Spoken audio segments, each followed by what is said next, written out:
government release all prisoners, release curfew. नमस्ते, मेरा नाम है सौरभ और आप देखना शुरू कर चुके हैं हमारा खास कार्यक्रम संसद में आज।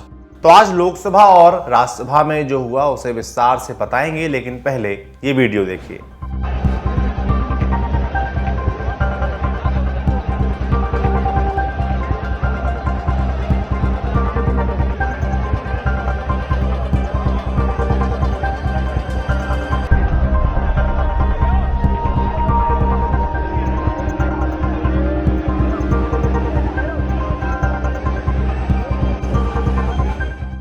पेगासस जासूसी कांड और महंगाई के मामले पर आज यूथ कांग्रेस ने दिल्ली में प्रदर्शन किया। यूथ कांग्रेस के कार्यकर्ता संसद का घेराव करने के लिए रायसीना रोड पर रेल भवन के करीब पहुंचे तो पुलिस ने रोक दिया। कार्यकर्ताओं ने बैरिकेडिंग पार करने की कोशिश की तो पुलिस ने वाटर कैनन का इस्तेमाल किया। कुल मिलाकर इन दो मामलों पर विपक्ष सरकार से संसद के भीतर और बाहर लड़ रहा है। दिन की वीडियो के बाद आगे बढ़ते हैं और संसद में जो हुआ उसका पूरा ब्यौरा आपके सामने रखते हैं। आप जानते ही हैं कि संसद का मॉनसून सत्र 19 जुलाई से शुरू हुआ। विपक्ष किसानों के प्रदर्शन, पेगासस और महंगाई जैसे मुद्दों पर चर्चा की मांग कर रहा है। हर दिन विपक्षी सांसद लोकसभा और राज्यसभा में नोटिस दे रहे हैं, लेकिन चर्चा हो नहीं रही। लिहाजा संसद के दोनों सदनों में काम कम, हंगामा ज्यादा हुआ। आज भी यही हुआ। सुबह 11 बजे दोनों सदनों में कामकाज शुरू हुआ। ओलंपिक में शानदार प्रदर्शन करने वाली पुरुष हॉकी टीम को बधाई दी गई।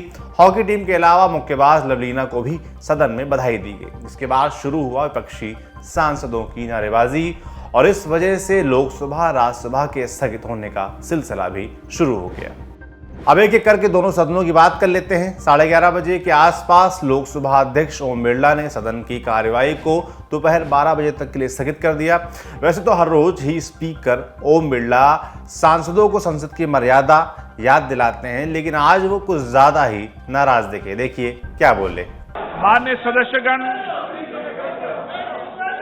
मैं आपसे पुनः आग्रह करता हूं कि देश के महत्वपूर्ण विषयों पर प्रश्नकाल चल रहा है। सरकार की जवाबदेही होती है। आप कड़ी मेहनत करके प्रश्न लगाते हैं और फिर प्रश्न नहीं पूछते हैं, बेल में आकर नारेबाजी करते हैं। ये संसदीय परंपराओं के अनुरूप नहीं है।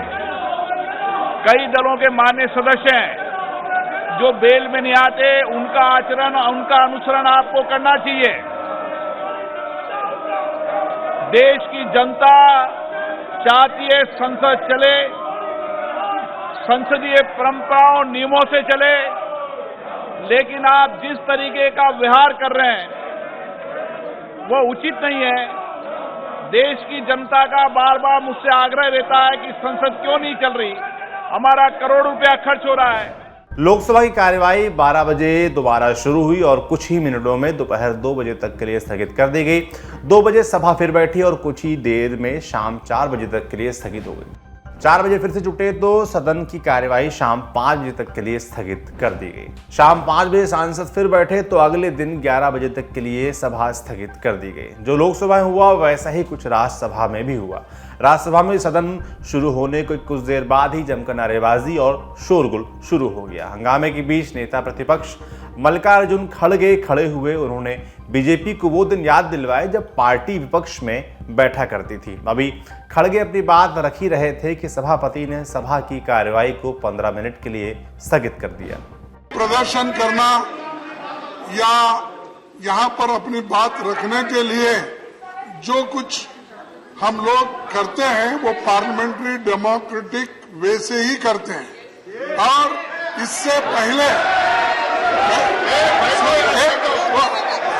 इसीलिए, और ये मेरा कहना नहीं, इसी जगह पे जेटली जी ठहर के ये कहें कि disruption is a part of democracy. और उस सदन में सदन 15 मिनट के लिए 15 मिनट बाद राज्यसभा की कार्यवाही दोबारा शुरू हुई तो खड़गे अपनी बात पूरी करने के लिए फिर उठे, लेकिन चेयर ने उन्हें ऐसा करने की इजाजत नहीं दी। वो फिर भी बोलने लगे, सो सभा की कार्यवाही 12 बजे तक के लिए स्थगित हो गई। 12 बजे कार्यवाही फिर से शुरू हुई तो एक नया मुद्दा उठा। नेता प्रतिपक्ष मल्लिकार्जुन खड़गे ने कहा कि उन्हें सदन की कार्यवाही से बाहर किया गया था, लेकिन जब सदन स्थगित हो गया तब वो अपना सामान लेने अंदर आ रहे थे, मगर उन्हें रोका गया, जो नियम के खिलाफ है।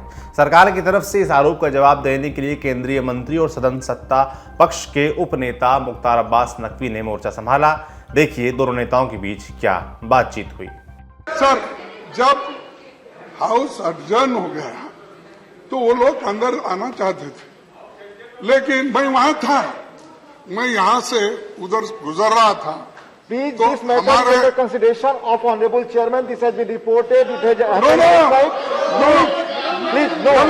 ये रॉन्ग है। Honorable Sukhdev Singh Rai ने कहा वो गलत है और आप गलती को सपोर्ट करते हैं, तो you will be hold responsible. जी, नकवी जी, प्लीज। सर, किसी को न प्रदर्शन पे आपत्ति है न हंगामे पे आपत्ति है, हिंसा पर आपत्ति है। जिस तरह से लोकतंत्र के मंदिर को शर्मसार करने का षड्यंत्र और साजिश की गई है, उस पर आपत्ति है। जिस तरह से यहाँ के सिक्योरिटी ऑफिसर्स के साथ हाथापाई की गई है और वहाँ पर तोड़फोड़ की गई है, उस पर आपत्ति है। आप पूरे के पूरे सदन के को हाईजैक करना चाहते हैं अपने हिंसक गतिविधियों की वजह से। हमारी इस पे आपत्ति है। पीयूष जी ने ये बात कही है, ये नहीं कहा है कि आपके प्रदर्शन आप रोज इतने दिनों से कर रहे हैं, लेकिन हिंसक गतिविधियां आप सदन की कार्रवाई को हाईजैक कर रहे हैं। इसी माहौल की वजह से उपसभापति ने सभा की कार्यवाही को 2 बजे तक के लिए स्थगित कर दिया। 2 बजे सभा बैठी तो केंद्रीय मंत्री पर्यावरण, वन और जलवायु परिवर्तन मंत्री भूपेंद्र यादव ने the commission for air quality management in national capital region and adjoining areas bill 2021 पेश किया। कांग्रेस सांसद दीपेंद्र सिंह हुड्डा ने बिल के सेक्शन 15 में किसानों से हर्जाने के प्रावधान पर ऐतराज जताया, लेकिन बिल राज्यसभा से पास हो गया। हंगामे के बीच ही सरकार ने राज्यसभा में अनिवार्य रक्षा सेवा विधेयक पेश किया। नेता प्रतिपक्ष मल्लिकार्जुन खड़गे ने बिल को सेलेक्ट कमेटी के पास भेजने को कहा, लेकिन सरकार ने इस बिल को भी पास करवा लिया। बिल पास होने के फौरन बाद राज्यसभा की कार्यवाही को भी अगले दिन 11 बजे तक के लिए स्थगित कर दिया गया। अब बुलेटिन वक्त हो गया हमारे अंतिम सेगमेंट का, जिसका नाम है इनसाइड व्यू। आज हमने इंडिया टुडे ग्रुप के national affairs editor Rahul Srivastava से पूछा कि आज नेता प्रतिपक्ष मल्लिकार्जुन खड़गे ने अरुण जेटली के एक पुराने भाषण का जिक्र करते हुए भाजपा को याद दिलाया कि जब पार्टी विपक्ष में थी तो संसद चलने देने को लेकर उनका क्या रुख रहता था। सुनिए राहुल का जवाब। अपनी बात शुरू करने से पहले एक खबर देना चाहूंगा कि लोकसभा में हालांकि अभी भी घमासान चालू है, इसके बावजूद एक बहुत अहम बिल निर्मला सीतारमण जी ने इनकम टैक्स एक्ट को अमेंड करने के लिए इंट्रोड्यूस कर दिया है।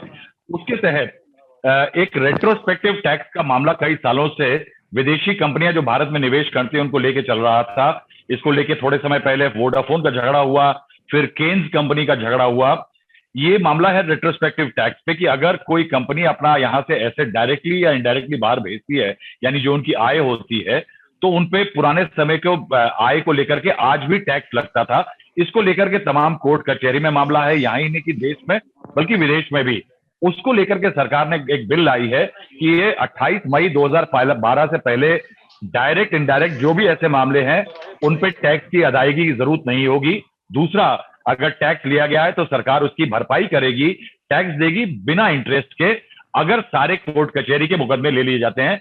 तो भारत में विदेशी कंपनियों के निवेश के लिए एक बहुत बड़ा सिग्नल होगा। तो ये एक अहम बिल आया है। हाँ, बहरहाल जो बात आपने कही उसको लेकर के मैं बताना चाहूंगा कि जनवरी 30, 2011 को लीडर ऑफ द ऑपोजिशन थे अरुण जेटली। उन्होंने रांची में एक बयान दिया था जब उनसे पूछा गया था कि बीजेपी विरोध कर रही है, एक समय पे बीजेपी विरोध को गलत बताती थी, तो उन्होंने कहा था कि पार्लियामेंट का काम है बिल को डिस्कस करना, डिस्कशन करना, डिबेट करना, लेकिन कई बार ऐसी जरूरत पड़ती है कि जब पार्लियामेंट में सरकार मुद्दों को इग्नोर करती है, ऐसे में ऑब्स्ट्रक्शन पार्लियामेंट में जो होता है वो लोकतंत्र के लिए अच्छा है। Obstruction is fair in democracy, ये अरुण जेटली ने 2011 में बात कही थी। उसी का हवाला देते हुए आज मल्लिकार्जुन खड़गे जो कि नेता प्रतिपक्ष हैं इस समय पे हाउस में, राज्यसभा में, उन्होंने यही बात उठाई कि जब बीजेपी विपक्ष में थी तो वो कहती थी कि विरोध जो है, कभी कभी जब सरकार बात नहीं सुनती है विपक्ष की या जनता की, तब विरोध एक सक्षम इंस्ट्रूमेंट होता है, टूल होता है लोकतंत्र में। तो उन्होंने उस चीज का हवाला देते हुए सरकार से ये बात कही कि अगर हम इतने दिनों से कह रहे हैं कि पेगासस मामले पे एक डिबेट हो जिस तरह से हम चाहते हैं, तो सरकार उसको नकार करके जनता के बीच जो मुद्दे हैं या विपक्ष जिन मुद्दों को उठाता है उन पे सरकार अड़ंगा डाल रही है। और सरकार अपना बयान, अपने ही बयान पे, BJP as a political party एक समय पे जो बात कहती थी, आज उस बयान पे वापस जा रही है और विपक्ष की आवाज को सदन में नहीं उठने दे रही है। इसको देखते हुए देखिए एक बात तय हो गई है कि इस सेशन में विपक्ष ने जो पहले कुछ सेशन में देखा गया तमाम मुद्दों पे, वो शुरू के कुछ दिनों में विरोध करता था, मगर सरकार के साथ सुलह मशवरा करके वो दोबारा टेबल में आ जाता था और हाउस सदन में बातचीत शुरू हो जाती थी। लेकिन इस बार हमें लग रहा है कि विपक्ष ने शायद ये देख लिया है कि नरेंद्र मोदी सरकार अपने नंबर्स और अपने आंकड़ों के खेल, लोकसभा में उनके जो मजबूत नंबर हैं और विपक्ष के खिलाफ जो उसकी आंकड़ों का खेल है राज्यसभा में, उससे सरकार अब हटने वाली नहीं है। और विपक्ष ने फैसला कर लिया है कि हम पीछे हटने वाले नहीं हैं। इस हठधर्मियों के संघर्ष के बीच में एक बात तय लग रही है कि लगता है कि देखिए आज लगभग 5 तारीख हो ही गई है और सदन सिर्फ 13 तारीख तक चलना है और 2 दिन की छुट्टी आ जाएगी, सैटरडे संडे, उसके बाद आगे फिर 2 दिन की सैटरडे संडे छुट्टी है। कुल मिला के लगता यह है कि इस बार विपक्ष का फैसला फर्म है और सरकार भी इस बात में अड़ गई है कि वो नहीं कराएगी डिस्कशन। तो हल्ले के बीच बिल पास होंगे, डिबेट और डिस्कशन नहीं हो पाएगा और कहीं ना कहीं ये सेशन जो है ये उन सेशन में से माना जाएगा जैसे कि 2010 का विंटर सेशन था, जहां पे प्रोडक्टिविटी जो थी इस सेशन की वो नगण्य के बराबर थी। अभी तक अगर 17% है, इससे आगे प्रोडक्टिविटी बढ़ने वाली नहीं है। एक तरह से सेशन, मॉनसून सेशन जो है, बारिश बाहर हो रही होगी, वॉश आउट सदन के अंदर हो जाएगा। जब हाउस के अंदर कल चेयरमैन राज्यसभा वेंकैया नायडू विराजमान थे और सदन की प्रोसीडिंग्स चला रहे थे, सदन के अंदर देखिए होर्डिंग, बैनर, पोस्टिंग, बंटिंग ये सब अलाउड नहीं है। यहां तक कि वेल में आना, अपनी सीट को छोड़ में के वेल में आना भी एक तरह से पार्लियामेंट्री प्रोसीजर और रूल्स की, कानूनों की उल्लंघन है। ये बात सांसद अच्छी तरह जानते हैं और काफी पहले से ये बात कही जा रही है कि आप वेल में ना आए, बैनर या पोस्टर, होर्डिंग ना दिखाएं। इसके बावजूद कल काफी हुल्लड़ हो रहा था हाउस में और बैनर दिखाए जा रहे थे, जो कि अगर आप देखें फ्रेम में तो चेयरमैन का चेहरा तक छुप रहा था उन बैनर्स जो दिखाए जा रहे थे। इसको लेकर के बार बार मना करने के बावजूद जब कई सांसद टीएमसी के नहीं माने तो 6 सांसदों को एक दिन के लिए विड्रॉ करने के लिए कहा गया, यानी उनको कहा गया कि वो सदन कल की प्रोसीडिंग्स में वो सदन में शामिल नहीं हो सकते। वो बाहर तो चले गए। उसके बाद जो लोकसभा सेक्रेटेरिएट और जो फुटेज देखी है हमने क्लोज सर्किट कैमरा की, प्रत्यक्षदर्शियों का भी जो कहना है कि राज्यसभा और लोकसभा के गलियारे सेंट्रल हॉल से मिलते हैं। सेंट्रल हॉल में एक तरफ एक दरवाजा खुलता है जो कि राज्यसभा गलियारा जाता है, एक लोकसभा की तरफ जाता है। तो जो राज्यसभा की तरफ गलियारा जाता है उसमें एक किनारे पे कॉफी और ये सब के जो सेंट्रल हॉल के काउंटर हैं, पहले वहां पे इन सांसदों के द्वारा तथाकथित रूप से तमाम हंगामा किया गया और उसके बाद ये जो लॉबी है, गैलरी है, उससे होते हुए राज्यसभा का एक दरवाजा है, काफी बड़ा सा भव्य दरवाजा है जो कि पुराने पार्लियामेंट की बिल्डिंग का हिस्सा है। उस दरवाजे पे जाकर के, जो कि बंद थे, वहां पे इन 6 सांसदों ने विरोध करना शुरू किया। वहां पे इन्होंने बाहर खड़े जो वॉच एंड वार्ड जो सिक्योरिटी स्टाफ होता है पार्लियामेंट का, उनसे धक्का मुक्की करी। तथाकथित रूप से सांसदों के जो वहां पे सिक्योरिटी वाले, उनका कहना है। और उसके बाद उनमें से एक सांसद ने, बताया जाता है कि अपना मोबाइल फोन लेकर के जो दरवाजे में कांच लगा है उस पर जोर से मारा और वो जोर, उसके ठीक पीछे जो सिक्योरिटी स्टाफ की महिला थी, ऑफिसर थी, वो दरवाजा रोक रही थी। वो टूटा हुआ कांच उड़ के उनके लगा है और उनके चोट आई है। और चोट आने के बाद उनको जो फर्स्ट एड डिस्पेंसरी है लोकसभा पार्लियामेंट की बिल्डिंग के अंदर, उसमें ले जाया गया, उनकी मरहम पट्टी की गई और एक ऑफिशियल कंप्लेंट जो है उनके द्वारा दर्ज की गई है। तो आज के लिए इतना ही। कल फिर से मुलाकात होगी। शुक्रिया। शुभ रात्रि।